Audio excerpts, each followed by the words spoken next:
So these are the last topic of this chapter, that is plant-water relation. Hello student, this me Prashant Tripathi, your mentor for teaching and learning process. बच्चों, आज हम लोग जिस topic के बारे में बात करने जा रहे हैं उसमें पहला टॉपिक है ये। बच्चों, अगर हम लोग देखें तो प्लांट में जो ट्रांसपोर्ट होता है बच्चों वो दो तरह से होता है। कैसे होता है? एक एक्टिव ट्रांसपोर्ट होता है, एक पैसिव ट्रांसपोर्ट होता है। हमने आपको ट्रांसपिरेशन के वीडियो में बताया था। अगर आपने ट्रांसपिरेशन का वीडियो ना देखा हो तो ऊपर दिए हुए आई बटन पे जो लिंक आ रहा है उस पर आप क्लिक करके उस वीडियो पे जा सकते हैं। बच्चों, यहां पर हम देखते हैं तो पैसिव ट्रांसपोर्ट होता है ट्रांसपिरेशन एक्टिविटी की वजह से, या हम एक चीज और बोल सकते हैं कि सेल की खुद की एक्टिविटी की वजह से जो ट्रांसपोर्टेशन होता है उसे हम क्या नाम देते हैं? पैसिव ट्रांसपोर्ट नाम देते हैं। बट बच्चों, एक्टिव ट्रांसपोर्ट जो होता है वो डायरेक्टली एटीपी के कंजम्पशन की वजह से होता है।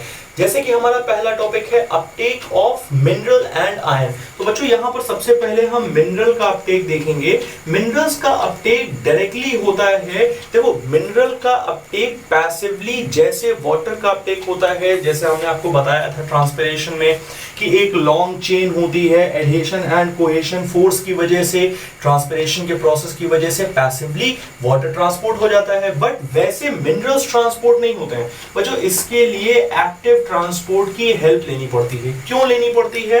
क्योंकि यहाँ पे बच्चों दो रीजंस हैं। कौन कौन से रीजंस हैं उसको देख लेते हैं हम लोग। जो पहला रीजन है वो ये है कि मिनरल्स जो होते हैं, मिनरल्स क्या होते हैं? मिनरल्स चार्ज्ड पार्टिकल्स होते हैं, और चार्ज्ड पार्टिकल्स होने की वजह से ये डायरेक्टली सेल मेम्ब्रेन से, बच्चों समझना, ये डायरेक्टली सेल मेम्ब्रेन से ट्रांसफर नहीं हो पाते हैं। और दूसरा रीजन जो है वो कंसंट्रेशन ग्रेडियंट का है। कंसंट्रेशन ग्रेडियंट कहने का मतलब कि अगर आप लोग देखो तो आउटसाइड कंसंट्रेशन, रूट के आउटसाइड कंसंट्रेशन कुछ और होता है मिनरल्स एंड आयंस का, और अगर इनसाइड देखो तो और कुछ कंसंट्रेशन होता है। मतलब बाहर कंसंट्रेशन लो होता है इन कंपेयर अंदर के, इसलिए यहां पर मूवमेंट में प्रॉब्लम होती है। इसलिए इसका डायरेक्टली एटीपी के कंजम्पशन की वजह से ट्रांसपोर्टेशन होता है। तो बच्चों, यहां तक हम लोगों को दो रीजन समझ में आ गए इसके। बच्चों, इसके बाद हम लोग आयंस का ट्रांसपोर्ट देखते हैं। तो आयंस का ट्रांसपोर्ट, बच्चों मिनरल्स का ट्रांसपोर्ट कैसे हो रहा था? मिनरल्स का ट्रांसपोर्ट मोस्टली एक्टिव ट्रांसपोर्ट हो रहा था। बट हम जब आयंस की बात करते हैं तो यहां पर पैसिव ट्रांसपोर्ट भी होता है और एक्टिव ट्रांसपोर्ट भी होता है। बच्चों, यहां पर अगर हम देखें तो सेल मेम्ब्रेन में, सीएम हमने शॉर्ट फॉर्म लिखा है सेल मेम्ब्रेन का। सेल मेम्ब्रेन में बहुत सारी प्रोटीन्स पाई जाती हैं, और प्रोटीन्स ना बोल करके हम इनको प्रोटीन चैनल्स बोले, या बच्चों हम लोग बोले कि प्रोटीन के कुछ ऐसे चेक पॉइंट्स पाए जाते हैं। चेक पॉइंट मतलब जहां से बहुत चीजों, सिलेक्टेड चीजों को एंट्री मिलेगी, वैसे प्रोटीन के चैनल्स पाए जाते हैं, और इन्हीं प्रोटीन चैनल से यहां पर क्या होता है? ट्रांसपोर्ट होता है। अच्छा, एक चीज और हम समझते हैं यहां पे, तो एंडोडर्मिस के एरिया में क्या बात करें बच्चों हम लोग? एंडोडर्मिस के एरिया में जहां पर क्या पाई जा रही है? जहां पर पाई जा रही है कैस्पेरियन स्ट्रिप। फिर से मैं आपसे कहूंगा कि अगर आपने वाटर एब्जॉर्प्शन वाला वीडियो ना देखा हो तो आप उसे देख करके आइए, आपको बहुत अच्छे से समझ में आएगा। बच्चों, कैस्पेरियन स्ट्रिप जो होती है इसमें सुबेरिन का डिपोजिशन होता है। दो चीजें होती हैं, एक होती है लिग्निन और एक होती है जिसे हम लोग बोलते हैं सुबेरिन। बच्चों, ये लिग्निन और सुबेरिन की वजह से ही प्लांट की सेल्स में स्ट्रेंथ प्रोवाइड होती है, या हम बोले रिजिडिटी प्रोवाइड होती है। तो सेम एज इट इज यहां पर सुबेरिन पाया जाता है, इसलिए यहां से आयंस का ट्रांसपोर्ट बहुत ज्यादा इजीली नहीं हो पाता है।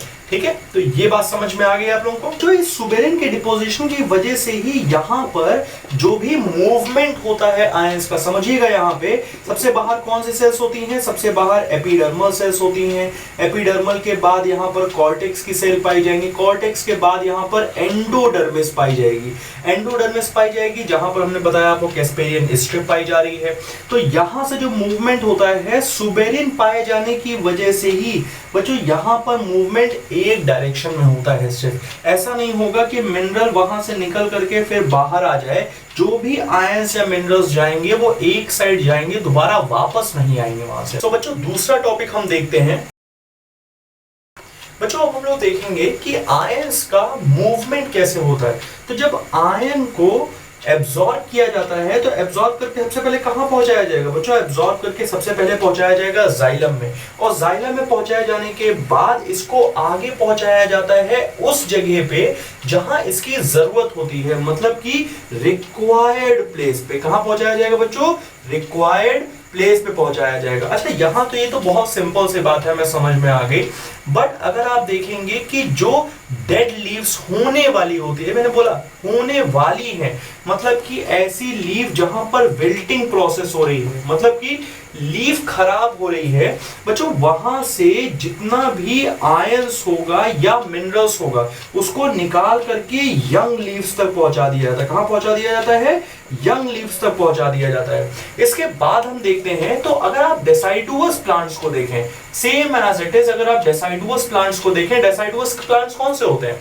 जो अपनी लीफ को टाइम टू टाइम शेड करते रहते हैं। तो यहां पर क्या होगा? शेडिंग से पहले बच्चों समझिएगा, शेडिंग से पहले जितना भी आयंस और मिनरल्स है उनको निकाल करके एक जगह से दूसरी जगह शिफ्ट कर दिया जाएगा। क्या किया जाएगा बच्चों? यहां पे शिफ्टिंग की जाएगी। और शिफ्टिंग क्यों की जाएगी? ताकि मिनरल्स और आयंस बेकार ना हो। ठीक है, ये बात समझ में आ गई आप लोगों को? बट बच्चों इसी टाइम पे हम देखें तो कुछ ऐसे मिनरल्स हैं जिसमें कि हम बोलते हैं कि कैल्शियम है। बच्चों क्या है? कैल्शियम बहुत ज्यादा जरूरी है स्ट्रेंथ को प्रोवाइड करने के लिए, या हम बोलें कि अगर आप स्टोमेटा की ओपनिंग एंड क्लोजिंग में देखेंगे या बहुत जगह पे देखेंगे तो कैल्शियम आयन का बहुत ज्यादा रोल रहता है। बट कैल्शियम आयन को ये रिक्वायर्ड है, बट फिर भी इसको ट्रांसपोर्ट नहीं किया जाता है। इसके अलावा कौन कौन से ट्रांसपोर्ट किए जाएंगे बच्चों? फास्फोरस ट्रांसपोर्ट किया जाएगा, सल्फर ट्रांसपोर्ट किया जाएगा, और कौन कौन से ट्रांसपोर्ट किए जाएंगे? और माइक्रो न्यूट्रिएंट्स ट्रांसपोर्ट किए जाएंगे, मैक्रो न्यूट्रिएंट्स ट्रांसपोर्ट किए जाएंगे। सो बच्चों इसके बाद हमारा नेक्स्ट टॉपिक है बच्चों, जब हम लोग फ्लोएम से ट्रांसपोर्ट की बात करते हैं तो फ्लोएम से ट्रांसपोर्ट में हमको दो चीजें समझनी होगी। पहले एक हम बोलते हैं जिसे सोर्स, और एक को हम बोलते हैं सिंक। बच्चों सोर्स वो जगह है जहां पर मैन्युफैक्चरिंग हो रही है। जहां पर मैन्युफैक्चरिंग हो रही है मतलब प्लांट में केवल और केवल मैन्युफैक्चरिंग होती है एक जगह पे, जिसे हम लोग बोलते हैं लीव्स। और यहां पर कैसे मैन्युफैक्चरिंग होगी? फोटोसिंथेसिस की वजह से। और जो सिंक एरिया है वो ऐसा एरिया है जहां पर रिक्वायरमेंट है, जहां पर रिक्वायरमेंट है, मतलब यहां से चीजें उठा करके यहां तक पहुंचाई जाएंगी। और जब हम फ्लोएम की बात करते हैं तो ये कौन करता है बच्चों? फ्लोएम में पाई जाने वाली सीव ट्यूब्स, ये मेनली रिस्पॉन्सिबल होती हैं इस तरह के प्रोसेस के लिए जिसमें कि सोर्स से उठा करके सिंक तक मूवमेंट कराया जाता है। अच्छा एक चीज और समझिएगा, यहां पर दो कॉन्सेप्ट आते हैं। एक आता है जिसे हम बोलते हैं एक्रोपिटल मूवमेंट, एक्रोपिटल मूवमेंट, और एक आता है जिसे हम बोलते हैं बेसिपिटल मूवमेंट। बेसिपिटल मूवमेंट मतलब बेस की तरफ मूवमेंट, और एक्रोपिटल मतलब एपेक्स की तरफ मूवमेंट। तो बच्चों ये कैसा मूवमेंट है? ये बाई डायरेक्शनल मूवमेंट है, मतलब ऊपर भी मूवमेंट हो रहा है और मूवमेंट नीचे भी हो रहा है। तो बच्चों इस तरह का मूवमेंट होता है फ्लोएम टिश्यू में। बट अगर आप जाइलम की बात करते हैं तो जाइलम में रूट से केवल वाटर को स्टोर किया जाएगा और स्टोर करके ऊपर तक पहुंचा दिया जाएगा। तो ये क्या है? ये यूनी डायरेक्शनल फ्लो है। यहां पर बाई डायरेक्शनल हम कैसे कह सकते हैं? अभी आप क्वेश्चन करेंगे कि सर फूड तो केवल लीफ में बन रहा है और लीफ से नीचे पहुंचाया जा रहा है, कभी रूट में तो फूड का फॉर्मेशन होता नहीं है, तो कैसे बाई डायरेक्शनल है? अगर आप देखते हैं बहुत सारे सीड्स जब जर्मिनेट करते हैं तो बच्चों जर्मिनेट करने के टाइम पे क्या होता है? देखिए हमने यहाँ पे एक छोटा सा सीड बना लिया, तो क्या होगा? जो शूट सिस्टम होगा वो ऊपर की तरफ ग्रो करेगा, और जब ऊपर की तरफ ग्रो करता है तो इसमें जितना भी फूड स्टोर है ये सारा फूड ऊपर की तरफ मूव करता है। तो क्या कर रहा है? ये एपेक्स की तरफ मूव कर रहा है, और लेटर इन द लाइफ ये बेस की तरफ मूव करता है। तो कैसा हो गया? यहां पर बाई डायरेक्शनल फ्लो हो गया। अब बच्चों इस प्रोसेस को हम लोग समझने के लिए एक बहुत इंपॉर्टेंट थ्योरी है जिसके बारे में हम लोग अब डिस्कस करेंगे। बच्चों मास फ्लो हाइपोथेसिस को देने वाले साइंटिस्ट जो थे उनका नाम था ई मंच। इसीलिए इसको कभी कभी हम लोग मंच मास फ्लो हाइपोथेसिस भी बोलते हैं। बच्चों इस डायग्राम से हम आपको बहुत इजीली एक्सप्लेन कर देंगे इसे। जब आप देखते हैं तो लीव्स एक ऐसी पार्ट है जहां पर फोटोसिंथेसिस होगी, और जब फोटोसिंथेसिस होगी तो यहां पर बच्चों फूड मॉलिक्यूल्स का फॉर्मेशन होगा। और ये क्या है बच्चों, ये रिप्रेजेंट कर रहे हैं फ्लोएम टिश्यूज को। फ्लोएम टिश्यूज में बात करें हम तो यहां पर कंपेनियन सेल्स होंगी और कंपेनियन सेल से लगी हुई सीव ट्यूब पाई जाएंगी। ये बात समझिएगा, companion cell then sieve tube पाई जाएंगी। तो यहां पर क्या होगा, जितना भी फूड बन रहा है ये एक्ट करेगा एज सोर्स, और यहां से फूड को लोड किया जाएगा इसमें। समझिएगा, फूड को लोड किया जाएगा सबसे पहले कंपेनियन सेल में और कंपेनियन सेल से सीव ट्यूब में। और जब ये लोडिंग की जाएगी तब ये एटीपी का यूज करके की जाएगी, इसीलिए हम इसे बोलते हैं कि लोडिंग एक्टिव ट्रांसपोर्ट के थ्रू की जा रही है। इसके बाद बच्चों जब यहां पर लोडिंग हो जाएगी तो यहां पर हाइपरटोनिक सॉल्यूशन हो जाएगा। हाइपरटोनिक सॉल्यूशन हो जाएगा मतलब कि यहां पर ऑस्मोटिक प्रेशर बढ़ जाएगा। ऑस्मोटिक प्रेशर बढ़ने का मतलब कि यहां पर टर्गर प्रेशर बढ़ जाएगा, और टर्गर प्रेशर बढ़ने का मतलब कि बच्चों सेल के अंदर इतने कंटेंट हो गए हैं, वाटर कंसंट्रेशन इतना बढ़ गया है कि यहां पर टर्गर प्रेशर, जो प्रेशर वॉल की तरफ लगता है उसे टर्गर प्रेशर बोलते हैं, तो ये बहुत बढ़ जाएगा। और बढ़ने की वजह से क्या होगा, यहां पर बहुत ज्यादा है इन कंपेयर, अगर हम इन एरियाज में देखें तो यहां पर बहुत कम है टर्गर प्रेशर, यहां बोले ऑस्मोटिक प्रेशर बहुत कम है, तो ज्यादा से कम की तरफ मूवमेंट होगा। समझिएगा, कम की तरफ मूवमेंट होगा, तो यहां पर पूरा फ्लोएम सैप मूव कर रहा है। और इस फ्लोएम सैप में क्या है, इस फ्लोएम सैप में यहां पर सबसे पहले ग्लूकोज, और ग्लूकोज से सुक्रोज। बच्चों हमने आपको पहले बताया हुआ है कि ग्लूकोज के फॉर्म में फूड बनता है, ग्लूकोज से चेंज होगा सुक्रोज के फॉर्म में, और बच्चों ये सुक्रोज ट्रांसपोर्ट होता है फिर आगे। तो सुक्रोज क्या होगा, सुक्रोज इस फ्लोएम सैप में पाया जाएगा, यहां से मूवमेंट होगा फ्लोएम सैप का इस साइड में। कहां, यहां पर सोर्स है, और बच्चों रिक्वायरमेंट कहां है, इस एरिया में। तो ये कौन सा एरिया हो गया, सिंक एरिया हो गया। यहां से मूवमेंट होगा इस पोजीशन में, उसके बाद नीचे भी मूवमेंट होगा और ऊपर भी मूवमेंट होगा, नीचे मूवमेंट होगा और ऊपर ही मूवमेंट होगा।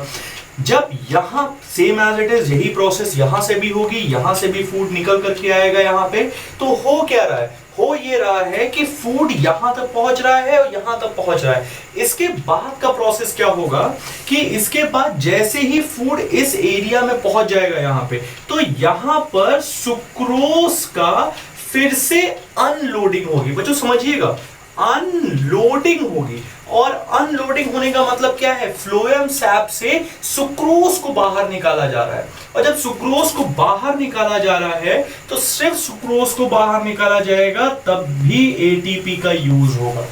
इस बात को समझिएगा, तब भी एटीपी का यूज होगा, और जब लोडिंग की गई है तब भी एटीपी का यूज हो रहा है। So loading and unloading is a active transport process. ठीक है बच्चों, इसके बाद आगे देखते हैं हम। तो अनलोडिंग हो गई, यहां पर ऑस्मोटिक प्रेशर कम हो जाता है और फिर से वही प्रोसेस शुरू हो जाती है सोर्स से सिंक वाली। तो क्या हो रहा है बच्चों, यहां पर मास फ्लो हो रहा है, एक साथ मास फ्लो हो रहा है।